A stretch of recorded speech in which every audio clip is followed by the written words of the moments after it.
যারা মেহনত করছেন, আসছেন, কষ্ট করছেন, উঠছেন এ পর্যন্ত, তারা ঠকে গেছেন না জিতে গেছেন? জিতে গেছেন।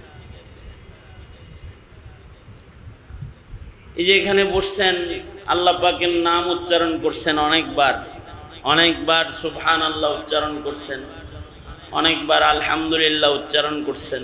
প্রত্যেকটা নেকি, প্রত্যেকটা তাসবিহ অনেক গুরুত্বপূর্ণ এবং এগুলো আল্লাহ পাকের নিয়ামত, আল্লাহ পাকের নিয়ামত।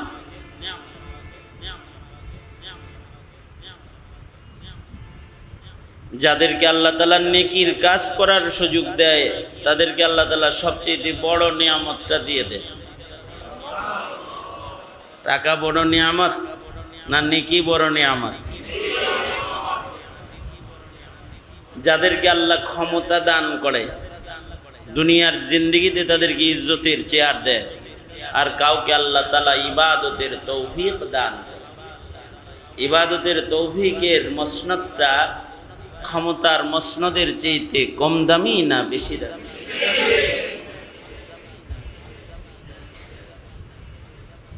যাদেরকে আল্লাহ তাআলা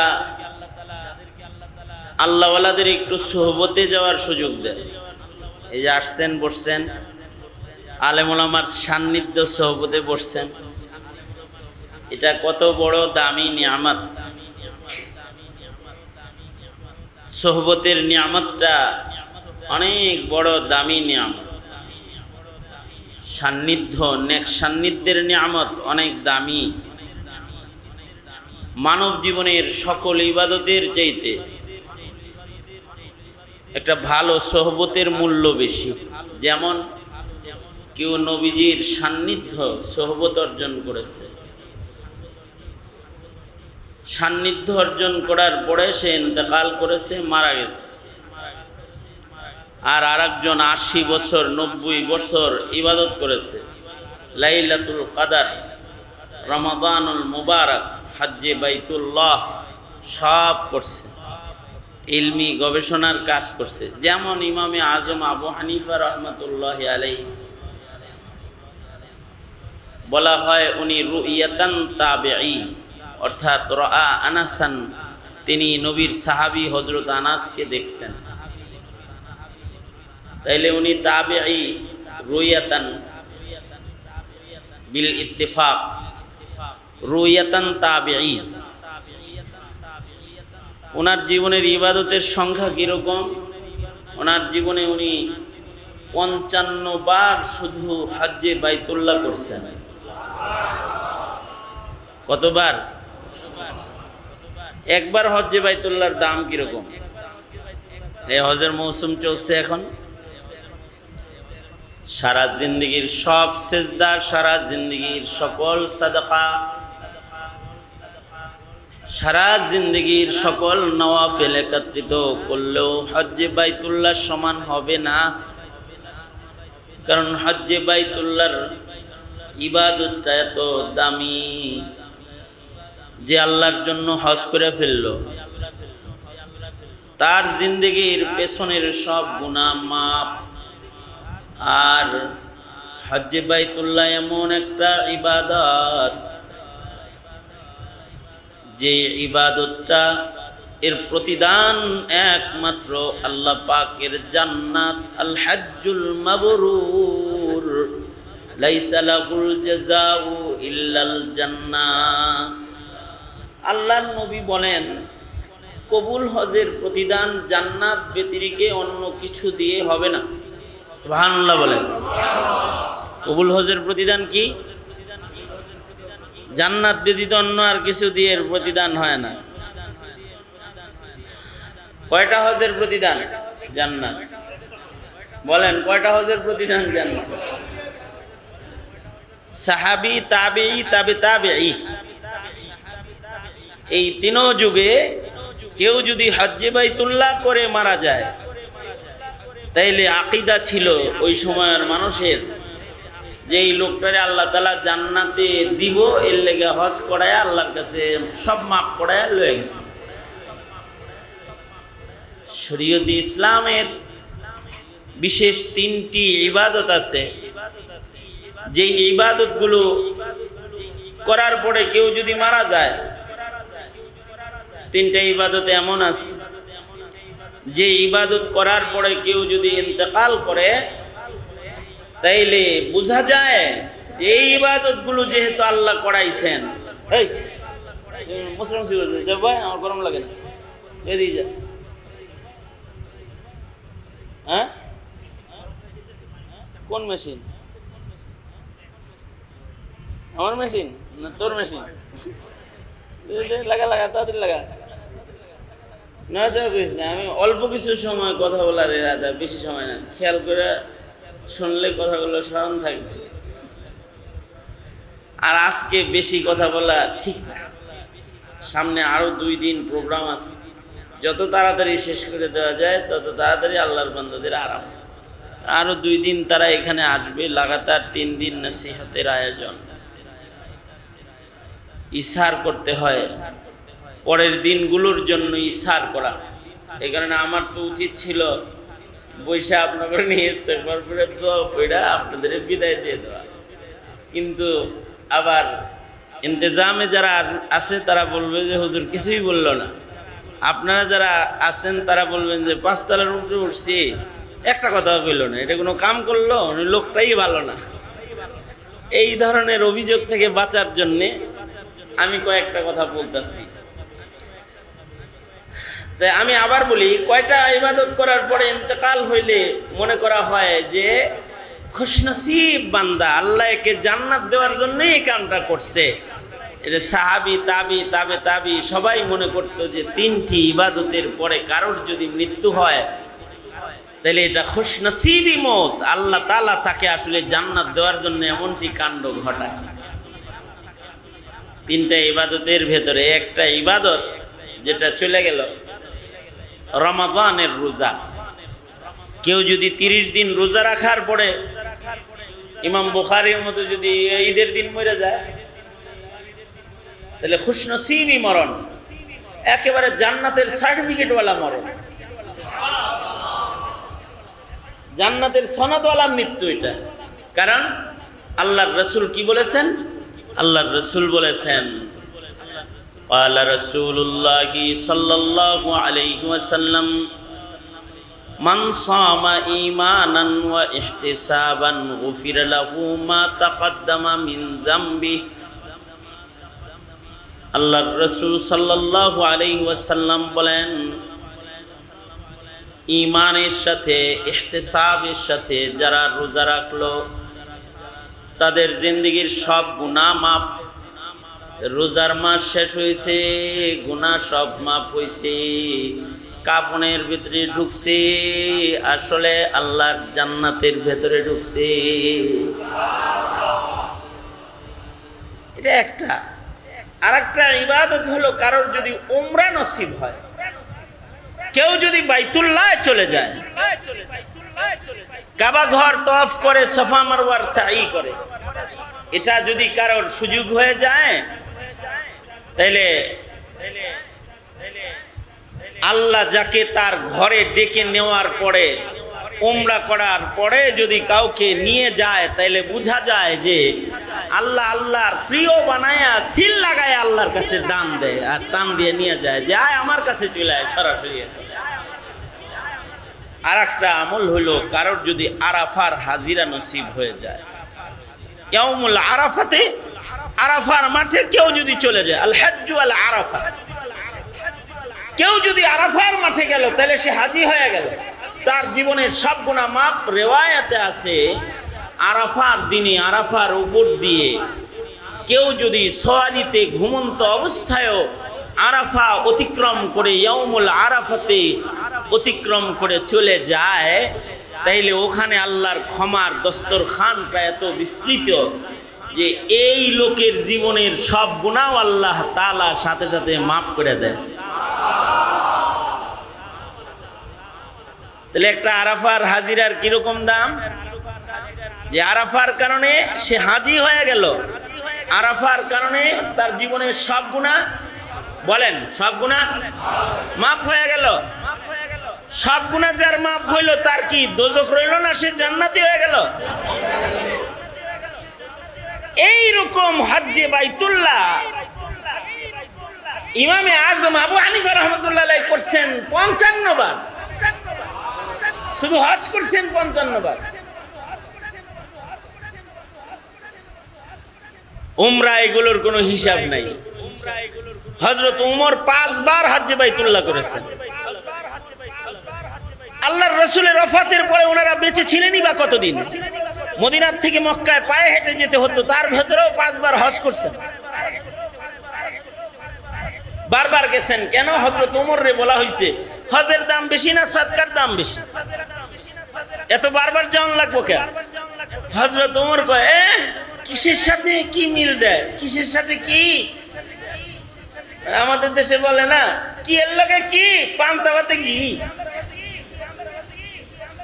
এরকম কোন ইবাদতের মিল কিসের সাথে দিতেছে? হজ্জে বাইতুল্লাহ যদি কারোর সুযোগ হয়ে যায় তাহলে তো শরীয়তে ইসলামের সবচেয়ে আজিমুস শান ইবাদত তার নসিব হয়ে গেল যে 5 বছরের 5 দিনের বদলায় তার 80 বছরের সব গুনাহ মাফ করে আল্লাহ তাকে ওলি বানায় দিবেন। সর্বোচ্চ কঠিন ও ফজিলতপূর্ণ ইবাদত।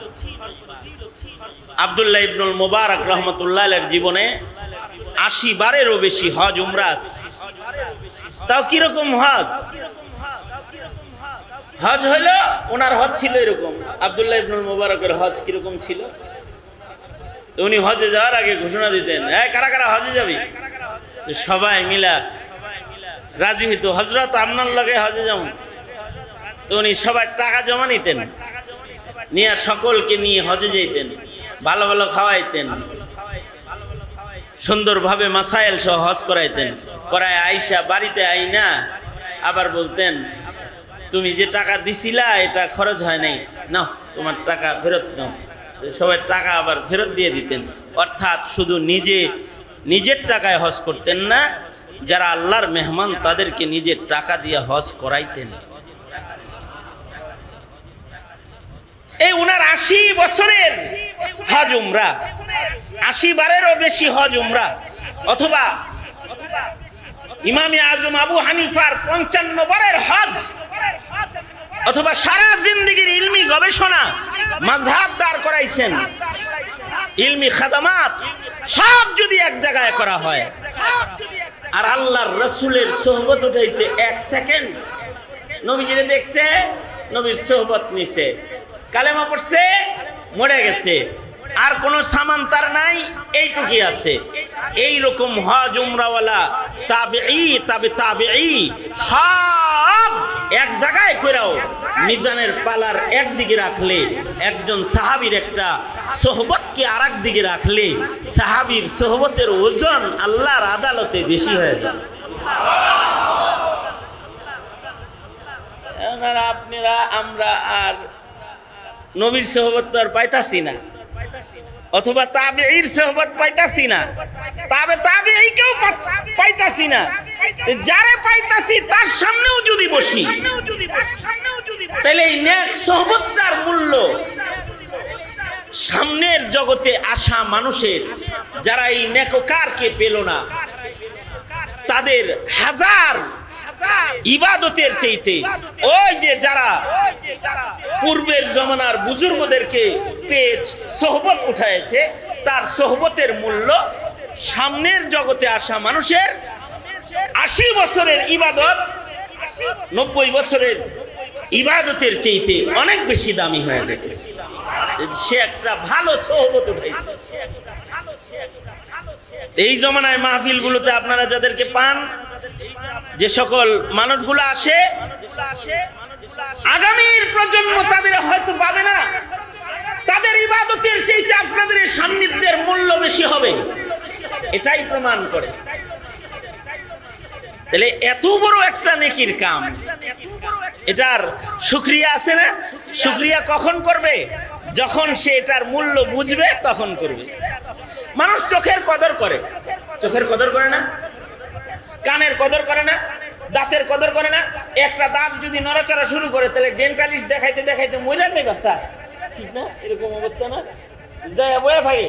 যদি কয় তুমি সপ্তাহে 2 দিন আসবা, এভাবে 3 মাস আইবা, তারপরে দাঁতের চিকিৎসক এই এক দাঁতের নড়াচড়া ঠিক করার লেগা সপ্তাহে 3 দিন যাইবো আর 2 মাস যাইবো। একজনকে দেখেছি গুনা দিয়ে দাঁত বাইন্ধে রাখছে। কি ব্যাপার, আপনি এরকম বাইন্ধে রাখছেন কতদিন? অনেক দিন। আর কয়দিন রাখতে হইব? আরো কিছুদিন। কিছুদিন মানে 1-1 বছরও লাগতে পারে। এখন অবশ্য তার দাঁতে গুনাটা নাই, আগে গুনা দিয়ে বান্ধা রাখছে, এখানে গুনা দিয়ে বান্ধা ছিল। ইদানিং আর গুনা টোনা নাই, আমার সাথে আসছে, আপনাকে মাহফিলেও আইছে। গুনা দিয়ে বান্ধা ছিল দাঁত অনেক দিন। কেন এতদিন গুনা দিয়ে বান্ধা রাখলো? কেন? দাঁতের পজিশন ঠিক করার জন্য, হাসা দিলে যেন সুন্দর দেখা যায়। এতদিন বান্ধা রাখতে পারছে। কখন বেঁধে রাখতে পেরেছে? যখন এই দাঁতের কদর সে বুঝেছে, তখন বান্ধা রাখতে পারছে। বারবার ডাক্তারের কাছে যেতে পেরেছে, বারবার রোগী হয়ে নিজেকে পেশ করতে পেরেছে। কখন? যখন এই নিয়ামতটার কদর বুঝতে পেরেছে। চোখের কদর বুঝছে, এই জন্য চক্ষু ডাক্তারের কাছে যে ঘন্টার পর ঘন্টা বসে থাকতে সমস্যা হয় নাই। এই কারণেই যারা সুবহানাল্লাহ আলহামদুলিল্লাহ মুখে উচ্চারণ করার কদরও বুঝে, ওদের 8 ঘন্টা 9 ঘন্টা মনবীর সামনে বসে থাকতে ওদের একটু কষ্টও হয় না। একটু কষ্টও তাদের হয় না, সামান্য কষ্ট হয় না, কারণ তারা এই নিয়ামতটার কদর বুঝে ফেলছে।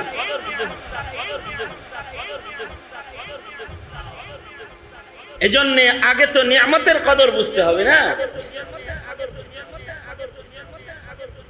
আল্লাহ পাকের আমাদের দেহের ভিতরে যে নিয়ামতগুলো আছে, আমাদের দেহের ভিতরে কিছু নিয়ামত আছে, এর এক একটা নিয়ামতের কিরকম দাম।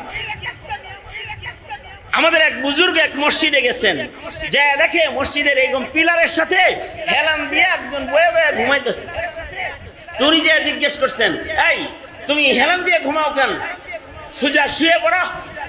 তো উনি বলে কি, আমার জন্য শোয়ার সুযোগ নাই, 21 বছর হয়ে গেছে, মুঝে লেট কর সোনা নেই আতা। আমি 21 বছর ধরে এরকম বসে ঘুমাই, শুয়ে ঘুমাইতে পারি না। কত বছর? 21 বছর। আমিও 4 মাস শুয়ে ঘুমাইতে পারিনি। কয় মাস? 4 মাস এমন গেছে যে 4 মাসের ভেতরে লেট কর সোনা নেই আয়া, সোজা হয়ে শোয়ার সুযোগ হয় নাই 4 মাস। কারণ কি? কারণ হাতের স্টিক নড়বড়ে হয়ে গেছে, এখানে একটা রড লাগানো ছিল, এটা নড়বড়ে হয়ে গেছে। এখন শুইলে হাত রাখতে পারি না, ধরে রাখলে ব্যথা কম থাকে, শুয়ে থাকলে ব্যথা বেশি করে। তো বসে বসে 4 মাস লেট কর সোনা নেই আয়া, নিজের সোজা হয়ে শোয়ার সুযোগ হলো না। কয় মাস? 4 মাস। ওনারে বলতেছে, তুমি শুয়ে ঘুমাও না কেন? আমি শুয়ে ঘুমাই না, 21 বছর হয়ে গেছে, মুঝে লেট কর সোনা নেই আতা। কেন? তো ওই লোক বলতেছে, আমি একটা নিয়ামত থেকে বঞ্চিত হয়ে গেছি 21 বছর আগে। কি নিয়ামত? আমার খাদ্য থলে যেটা আছে, পাকস্থলী, খাদ্য থলের মুখের ভেতরে যে টিউবটা আল্লাহ তাআলা কুদরতি ভাবে লাগাইয়া দিচ্ছেন, যেই টিউবটা দিয়ে খাবার ভেতরে ঢুকে, কিন্তু উল্টা পথে খাবার বের হয় না। যে পথে ঢুকলো সে পথে বের হয় না, পেছনের 2 পথে বের হয়। ঢুকে কিন্তু এক পথে মানুষের খাবার দাবার। অফি আনফুসিকুম আফালা তুবসিরুন এর বিশ্লেষণ করতে গিয়ে ইমাম বুখারী রাহমাতুল্লাহ আলাইহি বলছেন, দেখছো, খাও পান করো একটা দিয়া, কিন্তু বাইরে 2টা দিয়া। আল্লাহর অনেক বড় নিয়ামত। তুমি যেহেতু পানি খাইলাও মুখ দিয়া, খানা খাইলাও মুখ দিয়া, কিন্তু পানি বের করলা সামনে দিয়া, আর খাবারের মলমূত্র বের করলা পিছন দিক দিয়ে, আল্লাহ বের করে দিল। এটা আল্লাহর নিয়ামত। যদি আল্লাহ খাওয়ার লাইন যেরকম একটা রাখছে, খালি বাইরের লাইন যদি একটা রাখতো, তাহলে এইরকম বইয়া ওয়া শুনতে পারতাম না। দুর্গন্ধ আইতো একজনের গায়ের থেকে আরেকজন। আরে খালি হাওয়া বাইরে হইলেই উঠে চলে যাও। একসাথে জামাতে বসে নিচ্ছি, একটু হাওয়া নির্গত হয়েছে, তো পাশের লোকজন উঠে চলে যাবে। হাওয়া বাইর হইলেই যদি চলে যায়, যদি পানি আর শক্ত জিনিস যদি একই পথ দিয়ে বের হইতো তাহলে 24 ঘন্টা ওখান দিয়ে পায়খানা পথ দিয়ে নাপাক নির্গত হইতো, যে একজন আরেকজনের পাশে বসে খাবার এক দস্তরখানে খেতে পারতাম না, এক কাতারে নামাজ পড়তে পারতাম না, একসাথে বসতে পারতাম না। কত বড় নিয়ামত!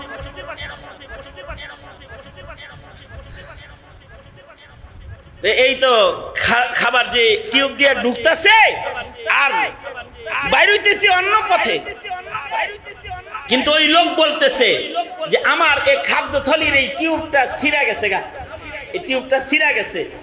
বলের ভেতরে যেরকম টিউব লাগানো আছে, বাতাস ভেতরে যায় কিন্তু উল্টা দিকে বের হয় না। ট্রাকের চাক্কার ভেতরে টিউব আছে, বাতাস ভেতরে ঢুকে ওই পথে বের হয় না। প্রয়োজনে টিউব টায়ার ছিঁড়া বাইরে যাইব, কিন্তু এই পথে বাইরে দিতেছে না। এইরকম একটা টিউব মানুষের খাদ্য থলির মাথায়ও আছে। এ কারণে খাবার খাওয়ার পরে যদি পেছনের দুই পায়ে বেঁধে মাথা নিচের দিকে দিয়ে লটকায়ও দেওয়া হয়, তাও পেটের খাবার নাক মুখ দিয়ে বের হয়ে আসে না। এই লোক বলে 21 বছর আগে আমার এই টিউবটা ছিঁড়া গেছে, এটার চিকিৎসা নাই। শুধু এই টিউবটা ছিঁড়ে যাওয়ার কারণে আল্লাহ পাকের একটা নিয়ামত আমার হারায় গেছে। এখন আমার 21 বছর যাবত আমার শুয়া ঘুমানো হারাম হয়ে গেছে। জানি না যতদিন বেঁচে থাকবো তো আমার শুয়ে ঘুমানোর সুযোগ হয়তো আর হবে না, কারণ আমি খাবার খেয়ে শুইলে আমার পেটের জিনিস মুখ দিয়া নাক দিয়া বের হয়ে যায়। নাউজুবিল্লাহ। কয়টা নিয়ামত? একটা নিয়ামত। এইরকম অগণিত অসংখ্য নিয়ামত আমাদেরকে আল্লাহ তাআলা দান করছেন। এই সব নাজ নিয়ামত একত্রিত করলেও একটা ইবাদতের সমান হবে না, আর অনেকগুলো ইবাদত একত্রিত করলেও সোহবতের নিয়ামতের সমান হবে না। যার সোহবতের নিয়ামত হাসিল হয়ে গেছে এটা সমান হবে না। একটা সুবহানাল্লাহর মূল্য এই সব দিয়া হবে না, এই সব নিয়ামত দিয়া হবে না। এই চোখ, কান, নাক এগুলো কিছুই নাই একজনের, কিন্তু তার মুখে আছে আল্লাহ আল্লাহ আল্লাহ আল্লাহ। তো লা তাকুমুস সাআহ, কিয়ামত সংগঠিত হবে না। কত বড় নিয়ামতের আওয়াজটা! আল্লাহু আকবার কবীরা। কত বড় নিয়ামত! আল্লাহর রাসূল বলেছেন আল্লাহ আল্লাহ বলনেওয়ালা একজন মানুষ থাকতেও কিয়ামত সংগঠিত হবে না। তার মানে এইগুলোর দাম না, এইটার সুবহানাল্লাহ আল্লাহ আল্লাহ এটার দাম। আল্লাহ আল্লাহ আল্লাহ আল্লাহ এটার দাম। এটা এত বড় নিয়ামত, যেই সব নাজ নিয়ামতের চন্দ্র সূর্য আসমান জমিন আল্লাহ পাকের নাজ নিয়ামত এই সব তছনছ করে দিবেন আল্লাহ তাআলা যদি একটা নিয়ামত না থাকে। আল্লাহ আল্লাহ আল্লাহ আল্লাহ না। আর এই সব নিয়ামত একত্রিত করলো আল্লাহ আল্লাহ জিকিরের শুধু এই ইবাদত না, হজের ইবাদত, যাকাতের ইবাদত, সব ইবাদত একত্রিত করলো একটা দামি সোহবতের সমান।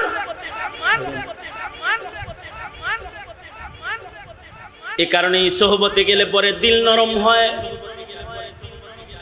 কারণ সোহবতে গেলে পরে মানুষের হৃদয়ের ভেতরে তাকওয়াল্লাহ হয়। সোহবতে সালেহ তুরা সালেহ কুনাদ, সোহবতে তালেহ তুরা তালেহ কুনাদ। নেক সঙ্গ মানুষকে নেককার বানায়। নেককারদের সোহবতে যখন চলে যায় তো দিল নরম হয়ে যায়, দিলের ভেতরে তাকওয়া খাউফ ও খাশিয়াত এসে যায়। শক্ত দিলওয়ালা মানুষটার চোখে পানি এসে যায়। সারা বছর নামাজ পড়ে নাই, ঠিক মতো ইবাদত করে নাই, কিন্তু একজন আল্লাহওয়ালার সোহবতের আসর তার দিলের উপরে এমন ভাবে পড়েছে যে তার শক্ত হৃদয় নরম হয়ে গেছে, চোখের পানি তার বের হয়ে গেছে। এই যে কোনো সোহবতে গিয়ে তার এক ফোঁটা চোখের পানি বের হয়েছে। এক ফোঁটা চোখের পানির মূল্য কত জানো? একটা ফোঁটা চোখের পানি হলে দোজখের আগুন নিভে যাবে। মানুষের চোখ দিয়ে দুই প্রকারের পানি বের হয়। এক প্রকারের পানি হলো পেরেশানির পানি, মানব চক্ষু দিয়ে বের হয়। আর এক প্রকারের পানি হলো খৌফ ও খাশিয়াতের পানি, মানব চক্ষু দিয়ে বের হয়। আল্লাহর ভয়ের পানি, কাতরাতুদ দুমু, যেটা চোখের পানি খাশিয়াতুল্লাহর কারণে, যেটা গড়ায় পড়ে মিন খাশিয়াতিল্লাহ, আল্লাহর ভয়ে। ফাফাজাত আইনাহু, যেটার আলোচনা আছে হাদিস, যে চোখের পানি দিয়ে তার চোখ ভরে গেছে, গড়ায় পড়ে গেছে, চক্ষু ভিজে গেছে পানির দ্বারা। কি হবে এই চোখের পানি? খালি চোখে পানি আসলে কি হবে? চোখে পানি আসলে লাভ হবে হলো যে ময়দানে মাহশারে আল্লাহ তাআলা আরশে আজিমের ছায়া দান করবে। এটা নেক সান্নিধ্য ছাড়া আসে না। বাপ মরে গেলে অনেকে কান্দে, মা মরে গেলে অনেকে কান্দে, সন্তান মারা গেলে অনেকে কান্দে, সম্পদে আগুন ধরে গেলে অনেকে কান্দে, কিন্তু সোহবতে গেলে ফাফাজাত আইনাহু, আল্লাহর ভয়ে তার চোখে পানি আসে। সোহবতে গেলে এই যে চোখের পানি আসে, এটার দাম কত, মূল্য কত? এক ফোঁটা চোখের পানি হলে দোজখ নিভে যাবে। আব্দুল আজিজ মুহাদ্দিসে দেহলভী রহমাতুল্লাহি আলাইহি, লম্বা সময় নেওয়ার ইরাদা নাই, এই কথাটা খালি বুঝতে চান। আব্দুল আজিজ মুহাদ্দিসে দেহলভী রহমাতুল্লাহি আলাইহি, আল্লাহ তাআলা আমাদের কানতে বলছেন বেশি, হাসতে বলছেন, বলেন কানতে বলছেন বেশি, হাসতে বলছেন কম। ফালিয়াযহাকু কালিলা ওয়ালিয়াবকু কাসীরা। আর আল্লাহর রাসূল বলেন বেশি হাসো, ওয়ালা তুকসিরিজ যিহক, বেশি হাসবা না। আমাদের তো এখন হাসির আয়োজন, ফেসবুকে হাসির আয়োজন, মোবাইলে হাসির আয়োজন, অনলাইনে হাসির আয়োজন, টেলিভিশনে হাসির আয়োজন, গল্পের বইয়ে হাসির আয়োজন, নাটকে হাসির আয়োজন, সিনেমায় হাসির আয়োজন, রাস্তাঘাটে অনুষ্ঠানে হাসির আয়োজন। কাদার আয়োজন নাই এখন, কাদার আয়োজন এটা নাই এখন। কিন্তু কাদার আয়োজন বেশি হওয়া ছিল সাহাবায়ে কেরামের সময়ে, কাদার আয়োজন বেশি ছিল। কাদা, কারণ কাঁদলে পড়ে চোখের পানির অনেক মূল্য। দুঃখে পড়ে কান্দা না, আল্লাহর ভয়ে কান্দা। দুঃখে পড়ে না, আল্লাহর ভয়ে কান্না, যেটা এটার অনেক মূল্য। এই কারণে আল্লাহর রাসূল সাল্লাল্লাহু আলাইহি ওয়াসাল্লাম কাঁদতেন বেশি। হযরত আয়েশা সিদ্দিকা বলেন এত কাঁদতেন যে বিছনা চোখের পানি দিয়ে ভরে যেত, ভিজে যেত, মনে হতো যে মশকের পানি ঢেলে দেওয়া হয়েছে। এত কান্না করতেন আল্লাহর রাসূল যে শুধু কাদার জন্য নবী একাকিত্বকে গ্রহণ করতেন, সেজদা দিয়া কাঁদতেন, কাঁদতেন। নবীর কান্নার আওয়াজে, এত আওয়াজ হইতো কান্নার, যে কান্নার আওয়াজে মাঠের রাখালরাও দাঁড়ায় দাঁড়ায় কাঁদত, উট ছাগল ভেড়া ওরা কাঁদত, নবীর কান্না দেখে ওরা কাঁদতেন। কারণ কান্নার একটা ফোঁটা পানির অনেক মূল্য।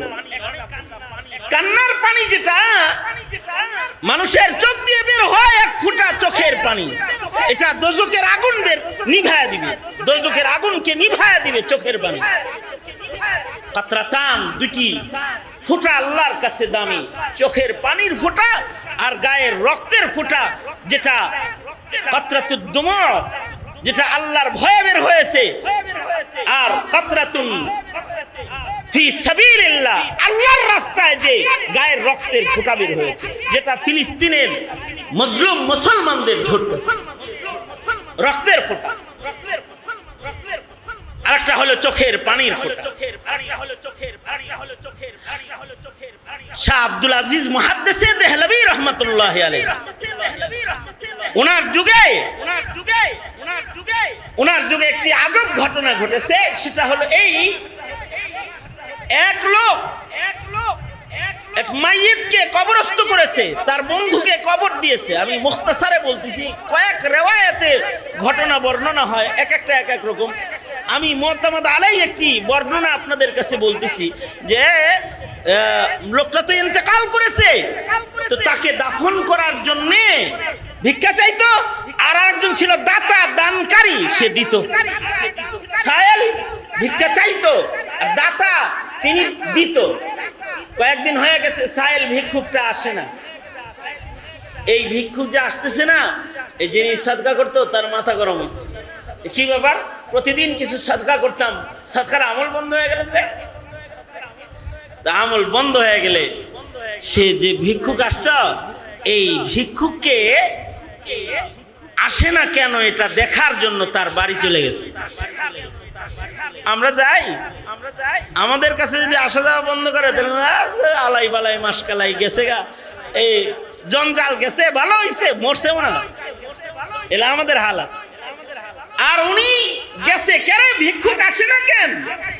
কয়েকদিন হয়ে গেল তার টাকা জমা রয়েছে, ও আসতেছে না, ডেলি আসে, ডেলি দেই, খায়, নেয় না, কারণ কি এই ঘর পর্যন্ত চলে গেছে।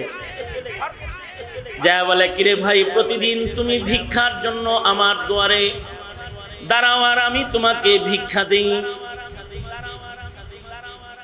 কয়েকদিন হলো তুমি যাও না, তাই আমি তোমার জন্য যেটা বরাদ্দ সম্পদ আছে ওইটা লয়ে আইছি, সব না ওই যে 6 দিনেরটা রয়েছে এগুলো লাও, রাখছে। রাখার পরে যখন এই লোকটা চলে যায় তখন বলে, ভাই আমার তো এই পৃথিবীতে আপনজন বলতে কেউ নাই, তুমি আমার একমাত্র আপনজন, যে আমার খাবারের খাবার খবর নিতে তুমি আমার ঘর পর্যন্ত এসেছো, সুতরাং তোমার কাছে আমার দাবি, যদি শোনো আমার ইন্তেকাল হয়ে গেছে তো তুমি আমার লাশটাও কবরে নামায়ো, আমার জানাজাটা কইরো, আমার আপনজন হিসাবে তোমার হাতে আমাকে কবরস্থ করো, তো আমার দিল শান্তি পাবে। তো ওসিয়ত মাফিক এই লোক নিজের এই মোহাব্বতের মানুষটাকে কবরে নামানোর জন্য মৃত্যুর পরে হাজির হয়ে গেছে, লাশটা কবরে নামাইছে। কিন্তু কাহিনী হলো যে যখন লাশ কবরে নামায় উঠে আসতেছে, তার জরুরি কিছু সামান কবরের ভেতরে পড়ে গেছে। উঠার সময়, কবর থেকে উঠার সময় পকেট থেকে একটা জরুরি কাগজ পড়ে গেছে। কাগজটার জরুরত এতই বেশি ছিল যে শেষ পর্যন্ত কবর খুঁড়তে হয়েছে। কবর খুঁড়ছে, খুইরা দেখে যে লাশটার ঠিক কাফনের কাপড়ের উপরেই কাগজটাকে কে যেন রেখে দিয়েছে।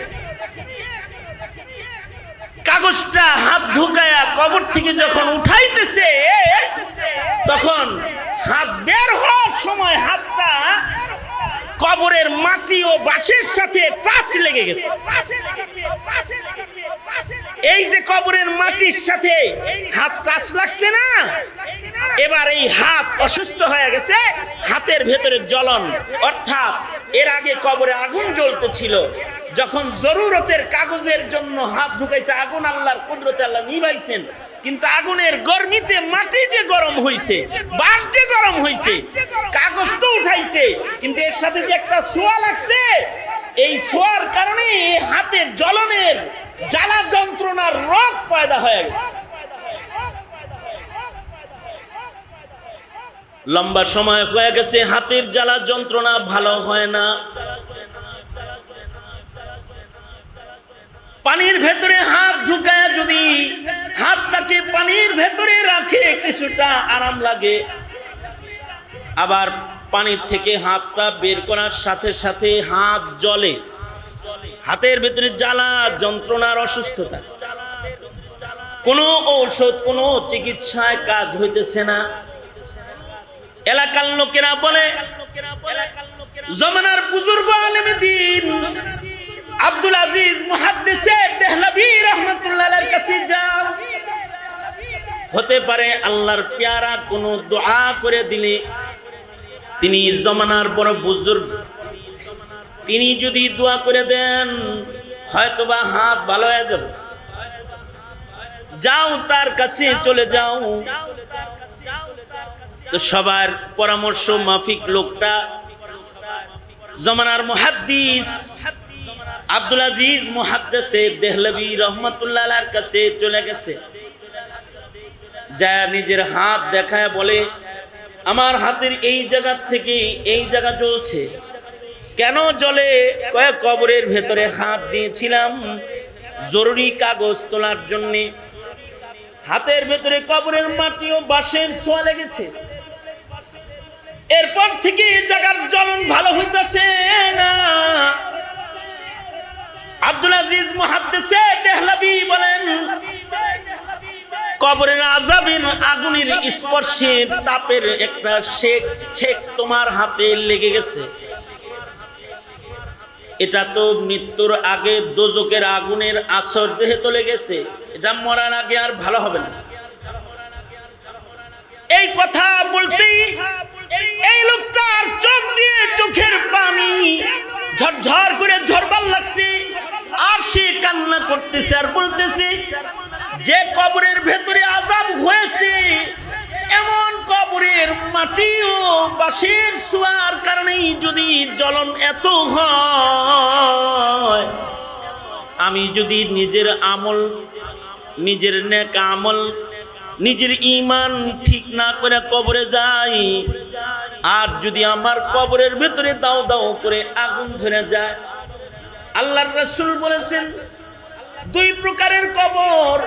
এক প্রকারের কবর হুফরাতুম মিন হুফারিন নার, এক প্রকারের কবর আছে যার ভেতরে আগুন আর আগুন, আগুনের খণ্ড। আর এক প্রকারের কবর আছে রাউজাতুম মিন রিয়াজিল জান্নাহ, নেক আমল লইয়া কবরে গেলে, ঈমান লইয়া কবরে গেলে নেককারের কবর জান্নাতের বাগান, আর বদকারের কবর দোজকের খণ্ড। যদি আমার কবর যদি দোজকের খণ্ড হইয়া যায়, আরে কবরের আযাবের আসর মাটির ভিতরে আছে, সেই মাটির ছোঁয়া লাগলে যদি দেহের ভিতরে এত জ্বলন এত অশান্তি হয়, তাহলে দোজকের খণ্ড যদি আমার কবর হয়, না জানি আমার কি হালত হবে। এই যে খৌফ ও খাশিয়াতে খোদাবন্দি, আল্লাহ পাকের আযাবের ভয় তাকে যে আক্রমণ করেছে, আর দোজকের ভয়ে সে আল্লাহ জাহান্নাম থেকে মুক্তি চাই বলে চিৎকার করে কান্না শুরু করেছে, আর তার চোখের পানি যে গড়ায় পড়েছে। আব্দুল আজিজ মুহাদ্দিসে দেহলভী সাথে সাথে তার হাত টান দিয়া তার চোখের পানিগুলো হাত দিয়া নিয়ে তার হাতের ভেতরে ডলে দিয়েছে। মুহাদ্দিসে দেহলভী চোখের পানি হাতে ডলার সাথে সাথে হাতের জ্বালা পোড়া বন্ধ হয়ে গেছে। এবার মুহাদ্দিসে দেহলভী বলে, শেখ আব্দুল আজিজ বলে, এই আমার দরবারে আমার মুরিদানেরা, আমার শাগরিদেরা, তোমরা কিন্তু এই হাত ভালো হওয়াটাকে আমার কারামত মনে করো না। এটা আমার কারামত নয়, এটা হলো আল্লাহর ভয়ে, দোজকের আগুনের ভয়ে গড়ায় পড়া চোখের পানির পাওয়ার। এই চোখের পানি একমাত্র দোজকের আগুনকে নিভানোর মতো পানি। দুনিয়ার আগুন সাধারণ পানি দিয়ে নিভে, কিন্তু দোজকের আগুন কিন্তু চোখের পানি ছাড়া নিভে না।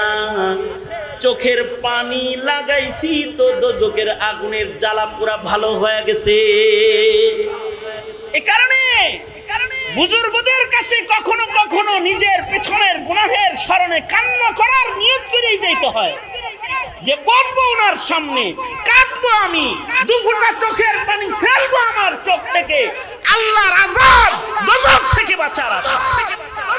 এটাই নিয়ত করে যাবে যে চোখের পানি ফেলবে, এটাই নিয়ত করে যাবে যে একটু আল্লাহর নামের আওয়াজ, সুবহানাল্লাহ, আলহামদুলিল্লাহ, জিকরুল্লাহর আওয়াজ দেবে।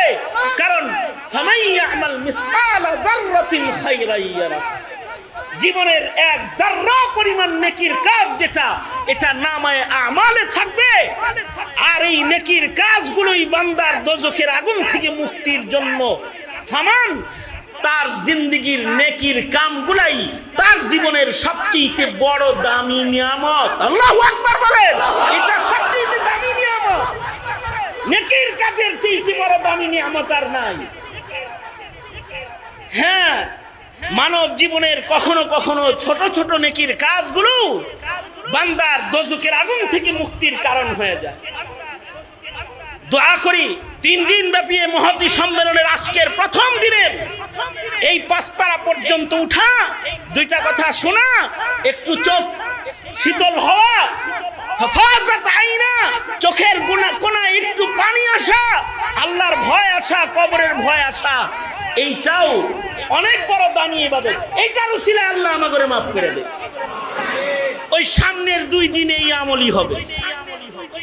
একটু আল্লাহওয়ালাদের কাছে বসলে আল্লাহর নাম হবে, একটু চোখে পানি আসবে।